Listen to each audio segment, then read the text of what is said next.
شروع داستان توی کلاس دانشگاهی با یه پروفسور آشنا میشیم به نام جولیان. جولیان داره در مورد یه موضوع خیلی مهم صحبت میکنه. جولیان میگه چیزی که ما باورمونه اینه که انسان‌های نخستین وجود داشتن به اسم ناندرتالا منقرض شدن و ما انسان‌های خردمند باقی موندیم. دلیلش هم همین خردمونه. برعکس ناندرتالا که یه سری موجودات وحشی، بی‌فکر و یه چیزی شبیه به حیونا بودن. اما میدونین نظر من چیه؟ اینکه ما در مورد یه گونه انسانی این حجم اطلاعات داشته باشیم واقعا مضحکه. ما هیچی در موردشون نمیدونیم. چقدر خفن میشد اگه میتونستیم یه ناندرتال زنده پیدا کنیم، روش آزمایش کنیم، بیشتر بشناسیمشون، یا اینکه حتی یه دونه ازش بسازیم. از ناندرتال فقط یه نمونه باقی مونده، یه نمونه دی ان ای به اسم ویلیام که از شانس خوب ما بچه‌ها توی همین دانشگاه است. به نظر من اگه بتونیم از دی ان ای فسیل ویلیام یه نسخه زنده بسازیم، خدمت بزرگی به علم و تاریخ زیست شناسی کردیم. توی تمام این مدت یه نفر داره این سخنرانی گوش میده، یه خانومی به اسم باربارا متخصص ژنتیک و غدده. طرز فکر و نگاه جولیان واسش جذاب میشه. بعد کلاس میره تا پیداش کنه. توی یه رستوران همدیگه رو میبینن. باربارا میگه من توی اون کلاس بودم، حرفاتو شنیدم، میخوام بهت بگم که از لحاظ تئوری چیزی که داری میگی قابل انجام، اما قطعا آسون نیست. اگه بتونیم دی ان ای گرفته شده از فسیل ویلیامو به یه تخمدان منتقل کنیم و اونجا زنده نگهش داریم، یه نمونه زنده از ناندرتالا رو میتونیم بسازیم. جولیان خیلی خوشش میاد. انگاری همه اون فکر و خیالاش، اون رویاهاش یه راهی واسه تبدیل شدن به واقعیت پیدا کرده. باربارا رو میبره دفتر کارش، بهش فسیل باقی مونده رو هم نشون میده. از اینجا به بعد این دو تا یه همکاری و همینطور یه حسی بینشون شکل میگیره. تحقیقات از مرحله تئوری وارد عملی میشه. دو تایی با هم میشن یه تیم فوق العاده تحقیقاتی. با سرعت پیش میرن، مقاله های مرتبط با همین قضیه رو منتشر میکنن که دنیا رو شگفت زده میکنه. اما لول ارتباطشون صرفا در حد همکار نمیمونه. فقط یه مسئله ای هست، اینکه اساتید دانشگاه با کاری که باربارا و جولیان دارن انجام میدن موافق نیستن. نه از این نظر که امکان داره عملی نشه یا اینکه خیلی پرهزینه است، از اونجایی که کل کار رو اخلاقی نمیدونن. جدا از اون به وجود آوردن یه انسان نخستین وحشی میتونه کلی دردسر ایجاد کنه. ولی باربارا و جولیان با وجود مخالفت‌ها کارشون رو پیش میبرن. دی ان ای آماده است تا به مرحله لقا بره و به وجود بیاد. باربارا قبول میکنه کسی باشه که این نمونه آزمایشگاهی توی بدنش رشد کنه. جولیان و باربارا با هم ازدواج میکنن و بعد چند وقت هم بچه دار میشن. جنین به وجود اومده یه آدم نرمال نیست، یه ناندرتال آزمایشگاهیه. پس طبیعیه ظاهرش هم متفاوت باشه. باربارا و جولیان هر دو تاشون خوشحالن، اما جنس این خوشحالی با هم فرق میکنه. جلوتر متوجه چراییش میشی. جولیان میره دانشگاه و مدارک پروژه رو تحویل رئیس دانشگاه میده. رئیس دانشگاه جا میخوره، به خاطر اینکه فکر میکرده موقعی که باشون مخالفت کردن جولیان هم بیخیال شده، اما الان اون پروژه یه موجود زنده شده. یکی از اعضای دانشگاه میگه ببینید کاری نمیتونیم بکنیم، اخراج که نمیشه کرد که این یه دستاورد بزرگ علمیه، اگه ما اخراجشون کنیم بقیه سری رو هوا زدن. به نظر من باید همینجا نگهشون داریم، اینطوری میتونیم خودمون هم روی کارشون نظارت داشته باشیم. اصلا صبر کنید ببینم از کجا معلوم بتونه زنده بمونه و دووم بیاره. جولیان یه کنفرانس خبری میذاره و در مورد کلون ناندرتالی که به وجود آورده به همه میگه. اسمش رو هم از روی اسم همون فسیل برمیداره و این بچه میشه ویلیام. وقتی ازش میپرسن به نظرت کاری که کردی اخلاقیه یا نه، جولیان میگه یه نگاه بکن ناموسن، یه بچه گوگولی، این کجاش غیر اخلاقیه؟ ما داریم در مسیر علم یه راه و در جدید باز میکنیم. چندین سال گذشته، ویلیام زنده مونده و بزرگ شده مثل یه بچه معمولی، اما با یه سری تفاوت‌های ظاهری و رفتاری. باربارا ویلیامو میرسونه ویلای پدرش و خودش هم میره، به خاطر اینکه باربارا و جولیان بعد چند سال از هم جدا شدن. توی تمام این مدت هم باربارا ویلیامو بزرگ کرده. آدمای عادی هنوز به وجود ویلیام عادت نکردن، نمیتونن اونو به عنوان یه آدم نرمال قبولش کنن. ویلیام تو خونه داره میگرده که سنگ پیدا میکنه، همون سنگ فسیلی که دی ان ای خودش رو از روش برداشتن. بالاخره یه نفر میاد توی خونه،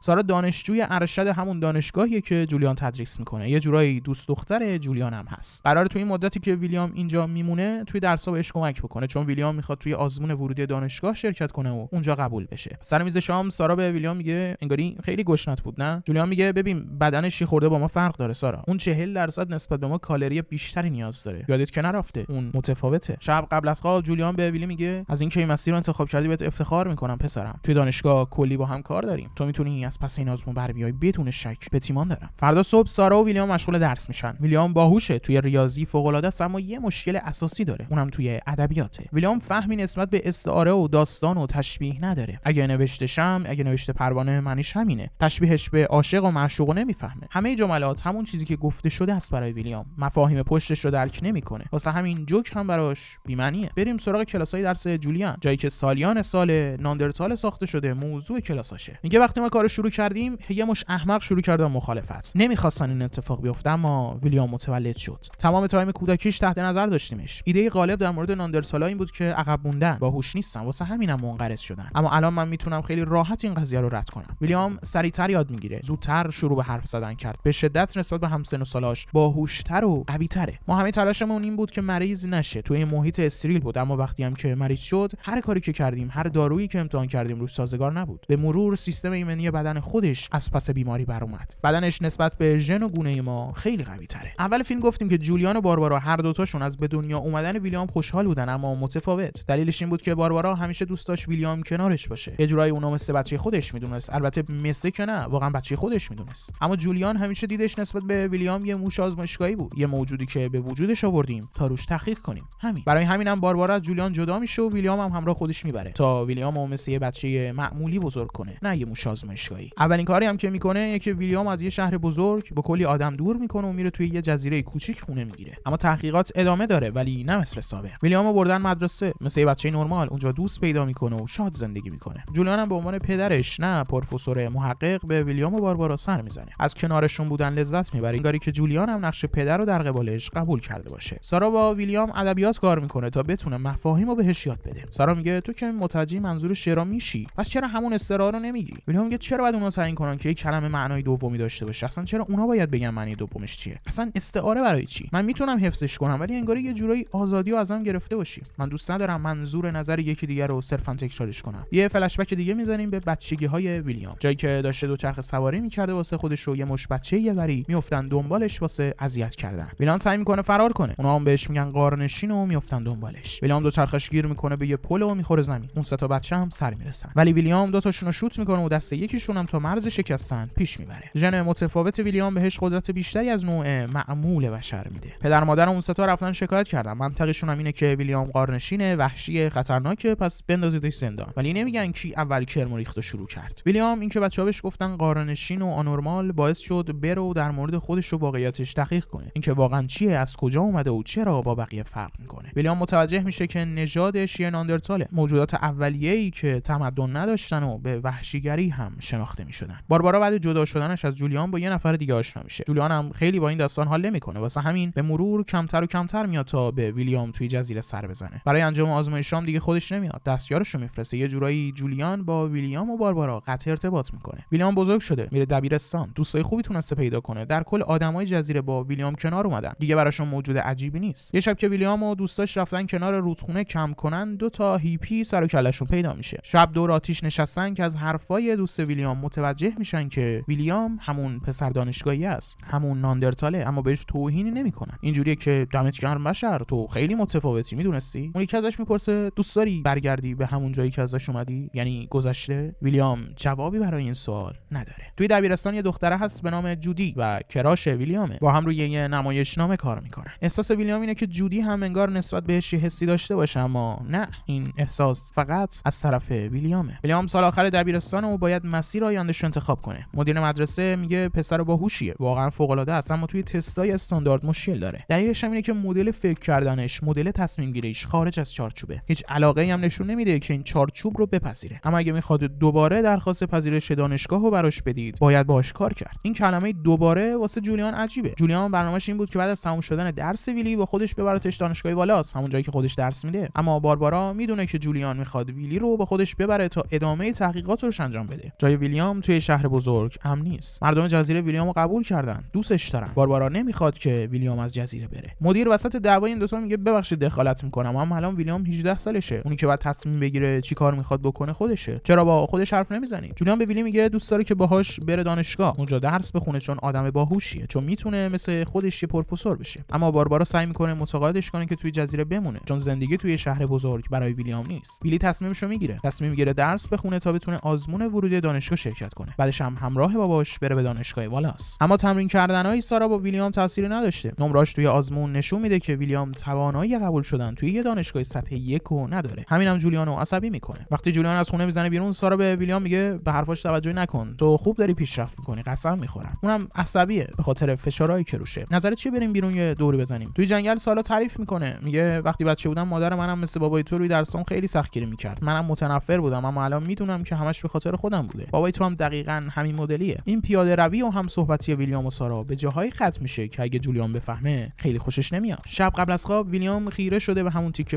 فسیلی که ازش به وجود اومده. داره به این فکر میکنه که واقعاً متعلق به همین جاست، به همین آدما، به همین دوره. سارا صبح ویلیامو میرسونه دانشگاه تا دوباره آزمون بده. فکر و خیال ولکن ویلیام نیست. همون فکرای قبل از خواب دیشبش. شکستن سر مدادش رو هم یه نشونه در نظر میگیره و بیخیال آزمون درس میشه و میزنه بیرون. ویلیام برای اولین بار توی یه جایی بجز جزیره است. رفتار آدما هم خب به تبع باهاش عجیبه. ویلیام میره پیش پروفسور گادوین. پروفسور گادوین کسی بود که جسد یه ناندرتال واقعی رو پیدا کرد و الانم توی آزمایشگاه ازش نگهداری میکنه. ویلیام خیره شده به موجودی که نیاکان خودش به حساب میاد. از گادوین میپرسه دلیل مرگش چی بوده. گادوین میگه ما تحقیق کردیم، جای زخم یا اثری از گرسنگی و بیماری توش وجود نداره. ناندرتال‌ها موجودات قدرتمندی بودن، اما یه مشکل داشتن. جز حقیقت آشکار چیز دیگه‌ای متوجه نمی‌شدن. انسان‌های خردمند با تخیل و فکر و داستانا تونستن باور بسازن. باورایی که دور هم دیگه جمعشون می‌کرد. این همون برتریه که آدمای خردمند نسبت به ناندرتال‌ها داشتن. برای همین به مرور ناندرتال‌ها رو پس زدن و از منابع محرومشون کردن و همین طرد شدن باعث نابودی و انقراضشون شد. ویلیام میپرسه منظورت از داستان چیه؟ گادوین میگه همه چیز، خانواده، دین، سلسله مراتب سیاسی، ایدئولوژی، هر چیزی که یه گروه از آدما رو به هم متصل میکنه، هر چیزی که حاضر میشن به خاطرش زندگی کنن یا کشته بشن. تفاوت ما با شما ناندرتالا همینه. ما باور خلق میکنیم و دورش جمع میشیم. ما باور خلق میکنیم و تمدن میسازیم. اما ویلیام تو ناندرتال نیستی. تو یکی از مایی، یه حلقه از همین زنجیره باورها. سارا برگشته محل آزمون دنبالش، اما خبری از ویلیام نیست. ویلیام کجاست؟ رفته سر کلاس پدرش. جایی که جولیان به پسر خودش ویلیام میگه کار من، پروژه علمی من، موش آزمایشگاهی من. ویلیام بلند میشه و میگه همه حرفات چرته. اگه منو یه پروژه علمی میدونی باید بگم که باخت دادی پروفسور. بعدش هم عصبی و ناراحت از دانشگاه میزنه بیرون. جولیان میره ازش عذرخواهی کنه، میگه ببین پسرم ببخشید نباید جلوی دانشجوام اینجوری حرف میزدی. الانم عذرخواهی میکنم. ویلیام میگه پسرم مگه نمونه آزمایشگاهی نبودم؟ اصلا تو مگه پدر منی؟ جولیان یکی میخوابونه زیر گوشه ویلی بدون اینکه چیزی بهش بگه سرشو میندازه پایین که بره، اما جولیان میخواد جلوشو بگیره. سنگ از جیب ویلی میفته و وقتی خم میشه که برش داره، پدرش دستشو میگیره و میکشه. اونم عصبی یه مشفل میده. سنگ گوشه شقیقه جولیانو میشکافه و همه دورشون جمع میشن. انگار همه منتظر چنین چیزی بودن، منتظر اینکه ناندرتال انسان بدوی بالاخره اصل خودش رو نشون بده، بالاخره اون وحشیگری خودش رو نشون بده. ویلیام ترسیده و فرار میکنه. سارا هنوز دنبال ویلیام، اما ردی ازش نتونسته پیدا کنه. ویلیام داره توی ساختمون یکی از دانشگاه راه میره که یکی از دانشجوها میبینتش و به پلیس خبر میده. وقتی از ساختمون میزنه بیرون، پلیسا سر رسیدن تا ویلیامو دستگیر کنن. طبق عادت پلیس آمریکا که خیلی صبر و حوصله نداره، ویلیامو با یه ضربه گلوله میکشه. سکانس آخر سارا داره میره به همون جایی که گادوین فسیل و مومیای ویلیامو پیدا کرده بوده، اما سارا تنها نیست. همراهش یه نوزاده با یه ظاهری شبیه به ویلیام.